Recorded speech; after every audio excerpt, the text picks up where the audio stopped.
What's up, everybody? Welcome to another 6-1 Showcase Dev interview. My name is Kyle. Alongside with me is Mike from the 6-1 side. Mike, how you doing? Swell, you? I'm doing fantastic. Great. And today we're talking all about Tavern Talk with our friend Jassy from Gentle Troll Entertainment. Jassy, how are you? I'm doing good. Hi. Happy to be here. Hope you guys are good as well. Yeah. Thanks for allowing us to show off this awesome D&D-inspired Tavern game. It's awesome. Thanks for giving me and us the space to talk about D&D. I appreciate it. Absolutely, yeah. What does D&D mean to you? To me, well, a lot actually. It's I've been playing for quite a few years, and it's allowed me to keep a lot of friendships up. It's allowed me to dive deeper into personal creative projects, and it also got me into game dev. So I'm very happy that we're working on a game about it. That's awesome. Yeah. Can you tell us a little bit about yourself and your history of as a game dev? Yeah, so I'm a narrative designer for Tavern Talk / writer. I actually only got into game dev in 2022. Before that, I studied film and I studied languages, and I had nothing to do with game dev. And then I kind of stumbled over it through finding my love of DMing and my best friend being a narrative designer. And I just kind of fell in love with it. I really love how interactive it is, and that you actually get to work with the audience in a way. And Tavern Talk is not my first game, but my first entertainment game that I'm working on. So that's pretty cool.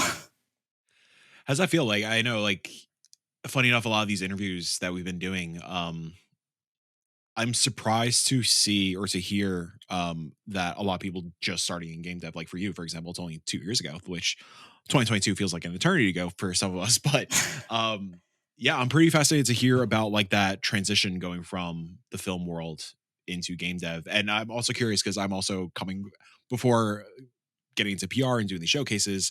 I used to do a lot of audio for like art house films, indie films, stuff like that. So I'm curious what you've done back in your film days as well. Honestly, not that much. I kind of went from studying film to mostly working on sort of student projects with my friends. Nice. And then I went directly into studying languages because I was thinking about maybe working abroad or something like that. And then I stopped that because I found game dev, and I had to decide between do I keep studying languages or do I do what I love, and that's how I ended up here. But film really, as I'm sure you also know, really helped a lot in this industry because there's a lot of overlap there. Yeah, like it's funny going into the like when we started developing the showcases, I can't imagine being able to do what we do without that background and like understanding framing, shots, lenses, a lot of the tech behind it, even some of the software behind it. So I'm definitely grateful for it. And yeah, there's definitely a lot of crossover, which is very interesting. And we've been hearing that a lot lately, especially like, yeah, between the film industry and the music industry. It just, yeah, it all makes sense. And I'm glad it all took us on the path of doing what we love on an everyday basis. Yeah, yeah. Quick follow up. What is your favorite language that you've studied or find the most interesting? That's, I think, probably Japanese. Just because I've kind of been interested in a long time as a weeb, you know. And I really like the grammar structures, and also the sounds are pretty similar to German, which is my native language, and I just really like the way it sounds. But Korean is probably a close second as well. Have you stumbled into just how awful the English language is and how frustrating it is from studying it? Because as someone who uses it all the time, it's awful. Yeah, well, I do write in English primarily. I'm lucky that I learned it mostly through TV shows and through movies and stuff like that. So I learned it in a very non-structured way. But now that we actually have editorial and stuff going on our texts, I'm often confused as to why things work the way they work. So yeah, it's same. A little confusing. What do narrative games mean to you as a narrative designer and just as a enjoyer of the medium? Obviously, when we saw the trailer and learned about this game, we're big fans of Coffee Talk, and we get that kind of vibe from Tavern Talk. So what is it? What goes into making a narrative visual novel as kind of game? Well, the most important part, obviously, is that the story works and that you really get an emotional hook. Because we have some really fun mechanics in there, but the focus is really on the story. And you, I think, as a player, really need to feel for the characters, both for you as the player and also for the NPCs. And I personally find as a writer, maybe I'm a bit biased, but I find that a lot of the human emotions and our experience can really be experienced through a good story. And we can find ourselves in the stories we tell, and that can be very cathartic, I think. And also maybe open our eyes to some things we've experienced, some things we want to better about ourselves. Uh, so, like Coffee Talk, for example, was very cozy on one hand. It made you feel very warm, very welcome, but it also dealt with some heavier topics in a sort of lighter way. And I think we are trying to do that too, to really draw on emotions and have a cozy, fun time of feeling safe with what you feel, but to also maybe touch upon some more uncomfortable things inside ourselves. And that means a lot to me because I think many of us have really found catharsis in story before. How do you find that balance? Because I'm sure that line is pretty delicate to kind of walk along. Like, yeah, I'm just curious what goes into that process of have you written something that you think crossed the line too much into reality and maybe getting out of that safe cozy space a little too far out or vice versa? Mm, I think we were very clear at the beginning. We really had to make sure what we wanted in there, and we're very clear about that at the beginning. And try to stay within the fantasy realm of things. We really want the game to be a safe space. So, for example, we have a lot of queer characters, but we didn't want to really touch on sort of the real life struggles of homophobia, of transphobia, and stuff like that. But instead, maybe approach some of the feelings through the struggles with identity that people sometimes have, or the struggle of fitting in or finding a family, but in a much safer, cozier way. We also did make sure to put general content trigger warnings in our descriptions and stuff like that for when we deal with heavier topics, that people really feel prepared to go into that. And we always want to lift people up. That's the most important part. If there's a sad thing, you need to lift people up again so they don't leave the game feeling depressed. Sure. Yeah, I'm sure it's pretty tricky to yeah, when dealing with a heavier topic when it comes to identity or even something like homophobia or prejudice or all the other terrible bullshit in the world. Um, yeah, you don't want to, for lack of a better term, leave a bad taste in somebody's mouth. Like you want to make sure, like they, like you said, feel that cathartic feeling. And as somebody who definitely relies on more narrative-driven experiences for my own mental health and just Mm, total stability, that is something I just truly admire. So thank you Same. for Yes, that. absolutely. thanks. Um, some of the fun things in this game, like making your own magical drinks and brewing them for the patrons. What goes into the creativity side and like coming up with like the names of the drinks and what goes into them? Because I imagine your background for D&D, it's probably pretty easy to draw upon those inspirations. But how fun is it to make your own like magical concoction for everyone to drink when they come in? It's very fun. Yeah. I'm a big fan of homebrew and D&D, so anything that really gets into that side of stuff is great for me. We also work very closely with our game designer, Marcus. He actually came up with most of the drink names and also the system and the stats and how they work. And then, for example, I wrote mostly the descriptions of the drinks, which was great because you really feel like writing magical item descriptions. And you really want to hit, on one hand, on the setting feeling, the humor, the fantasy, but you also want to sprinkle a little bit of like references in there for people who play D&D who maybe read it and they're like, hey, my character would love that in game or something like that. And working with Marcus was a really fun collaborative experience there. Yeah, like you mentioned, like this is very much. I mean, it's obviously very grounded in D&D. Are you thinking about?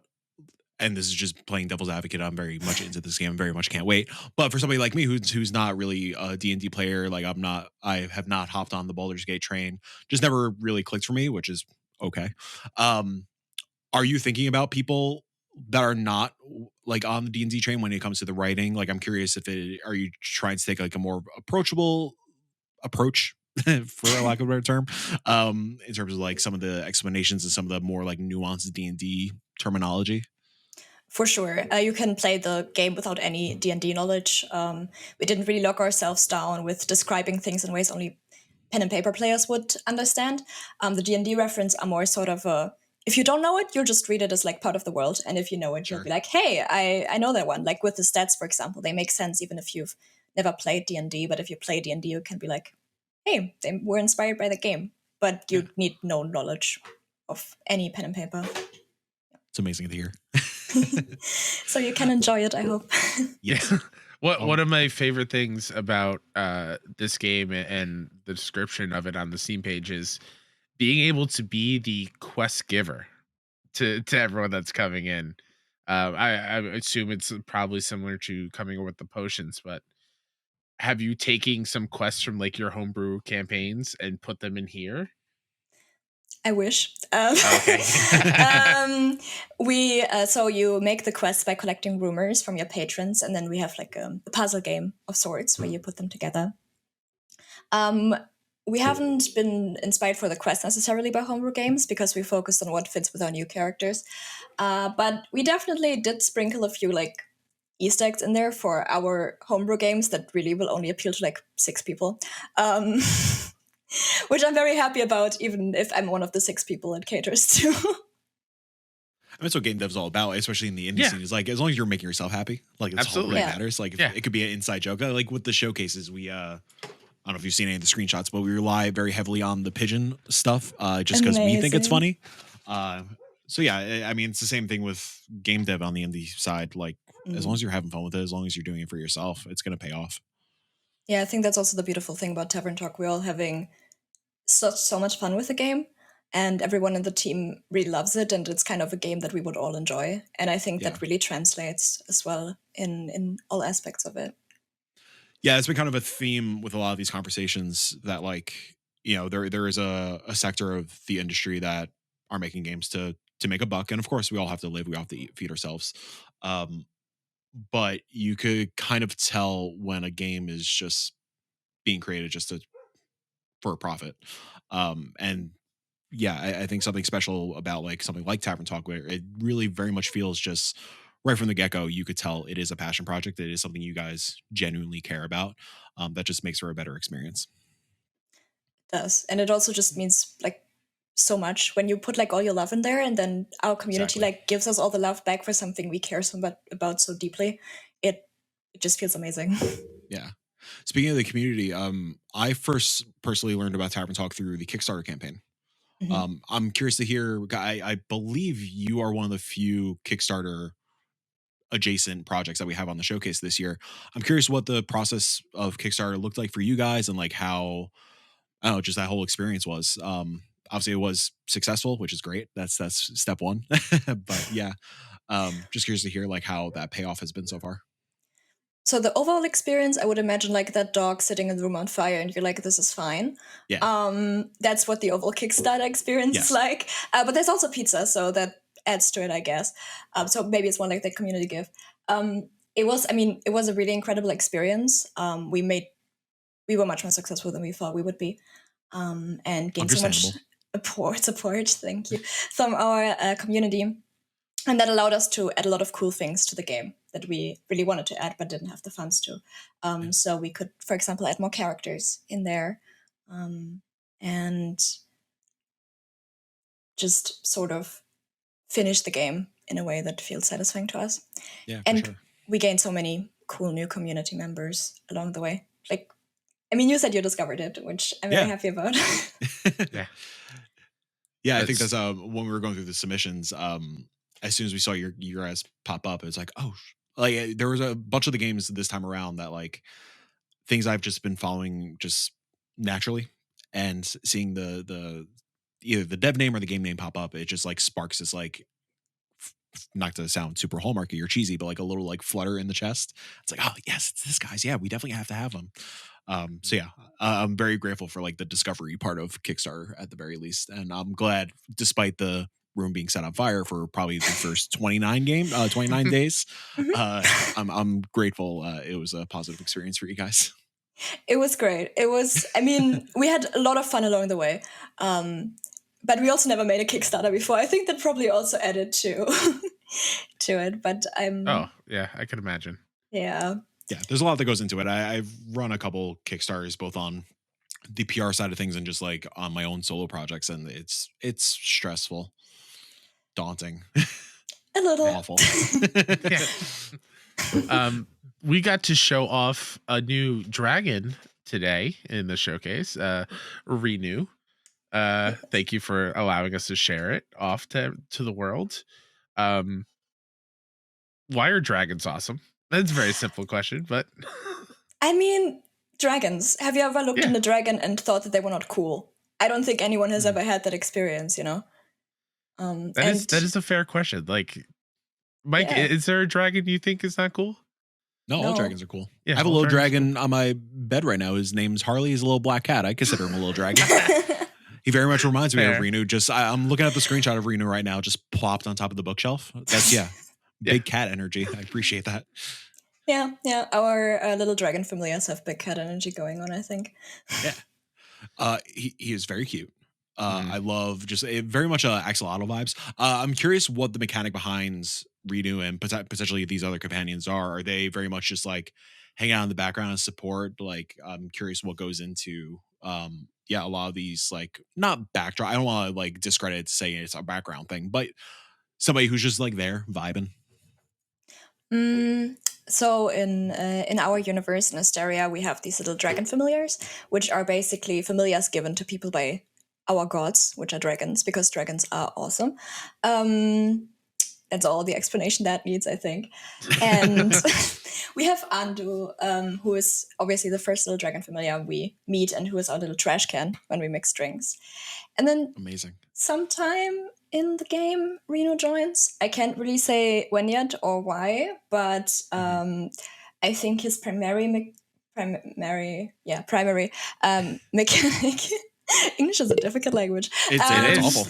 Is bad. looking cute. They're very cute, and they do a very good job at it. And maybe there's some narrative weight to Reno, Okay. but Ooh, who can say? I don't Great know. tease.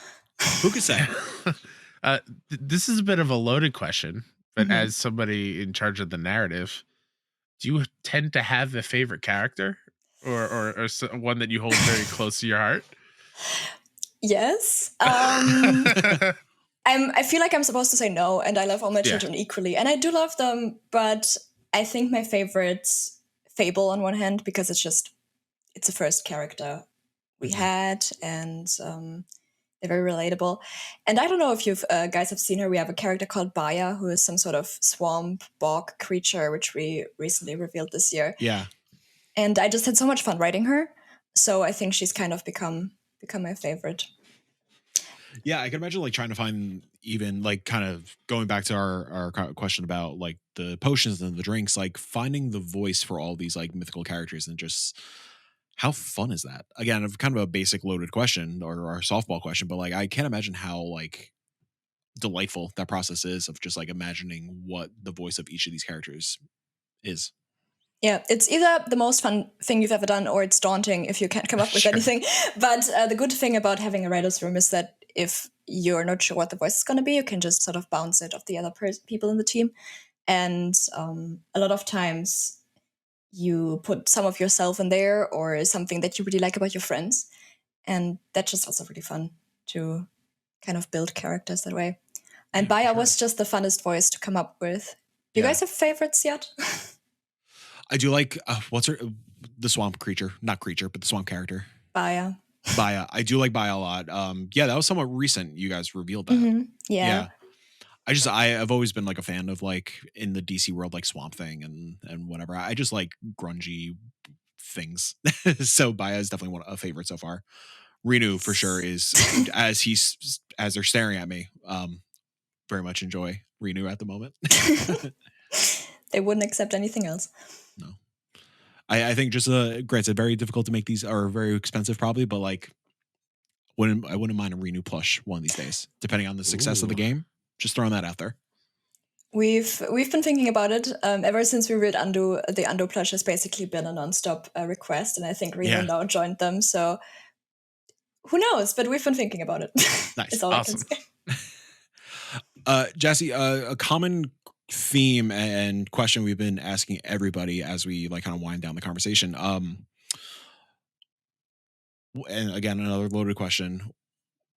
There's no wrong answer. What does indie mean to you? Whether it's, you could take it as you will. Like it could be a direct definition of what indie is or what like the indie spirit means to you. But I'm just curious what your interpretation of indie may be. I think the thing that I always started to associate with indie since I've started working in the industry is kind of the community and the support that we really have for each other. Like I really noticed that there's just sort of this underlying sense of unity with each other. Like you can just go to any studio or any other dev and you can ask them for help. Like we've had so much help from other studios or other solo devs with our project and other projects. And you can just ask for help and people will help you because they're nice and they're kind and you're sort of all in this together and you just want to see each other grow and see each other succeed. And I really like that. I also really like what I've experienced in indie is that people really care for each other also on a personal level. And really try to make changes in the industry for a very positive changes in how we as devs are treated and the kind of games we can make, the freedom that comes with indie in a sense of the kind of games you can actually represent. Yeah, I think that's probably the loaded answer I could give to that. That's a great answer. That's a great answer. Yeah. Thank you. Yeah, I think something we've noticed, obviously, being in the industry for however long it's been, 40 years, Kyle? Something like that, 45 years? Yeah, around there.